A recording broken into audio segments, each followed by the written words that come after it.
अस्सलाम वालेकुम स्टूडेंट्स, मैं माजिद अली आपका कंप्यूटर टीचर। आज हम बात करेंगे एमएस एक्सेस में रहते हुए एक नेक्स्ट फील्ड प्रॉपर्टीज़ की। वो नेक्स्ट फील्ड प्रॉपर्टीज़ क्या है, यहाँ से ऊपर से कर लेते हैं टेक्स्ट, और टेक्स्ट में आने के बाद मैं यहाँ कर देता हूँ सीरियल नंबर, मतलब ये ऑटो नंबर चला जी, ठीक है।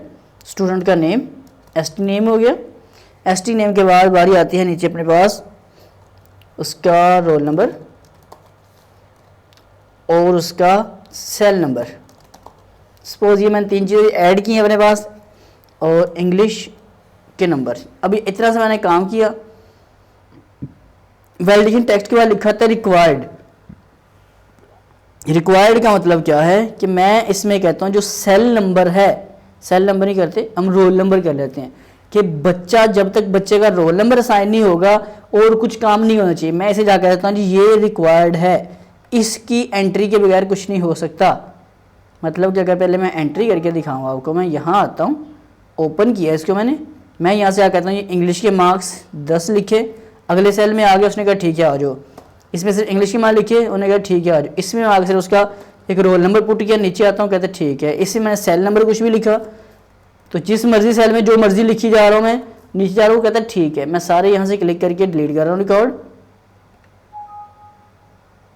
डेल किया। अब वापस चलता हूँ उसके इसी डिज़ाइन व्यू में। अब जाकर मैं कहता हूँ जी जो इसका रोल नंबर है बच्चे का वो रिक्वायर्ड है। मैं इसे यहाँ से आगे क्लिक करके करता हूँ यस।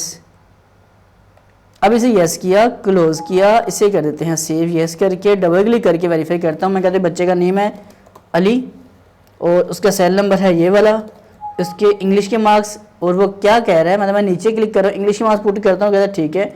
मैं नीचे की तरफ आना चाहता हूँ अगली एंट्री करने के लिए, लेकिन वो कहता है you must enter a value the table 1 में रोल नंबर में फील्ड, कि जो रोल नंबर की फील्ड है उससे आप खाली छोड़ नहीं सकते, आपको ये लाजमी एंटर करना रिक्वायर्ड हो चुका होगा। इसको एंटर किए बगैर आप छोड़ के आ ही नहीं सकते। जैसे कि यहाँ मैंने रोल नंबर लिखा, अब मैं अगले सेल में सिर्फ रोल नंबर एक पुट करके अगले सेल में जाता हूँ, तो वो मुझे अगले सेल में जाने दे रहा है सिर्फ वो फील्ड जो आप चाहते हैं कि रिक्वायर्ड है। एक बंदे की आप डेटा एंट्री करो, उसमें कहते हैं आईडी कार्ड इस बंदे का रिक्वायर्ड है, सीएनआईसी होगा, कंप्यूटराइज नेशनल आइडेंटिटी कार्ड, तो तब ये काम करेगा। तो ऐसे तमाम मामलों के लिए आप इस्तेमाल कर सकते हैं किसका, रिक्वायर्ड का, कि ये फील्ड रिक्वायर्ड है। आप एक की जगह इसको भी रिक्वायर्ड कर सकते हो, इसको भी रिक्वायर्ड कर सकते हो। तो फिलहाल एक रिक्वायर्ड करना पता लग जाए, बाकी भी आपको अच्छे से पता लग जाएगा। तो उम्मीद करता हूँ ये पॉइंट आपको समझ आ चुका है। समझ आए तो इस वीडियो को लाइक शेयर कमेंट जरूर कर दें, नहीं पसंद आए तो छोड़ दें। मुलाकात करते हैं नेक्स्ट वीडियो में। Bye bye.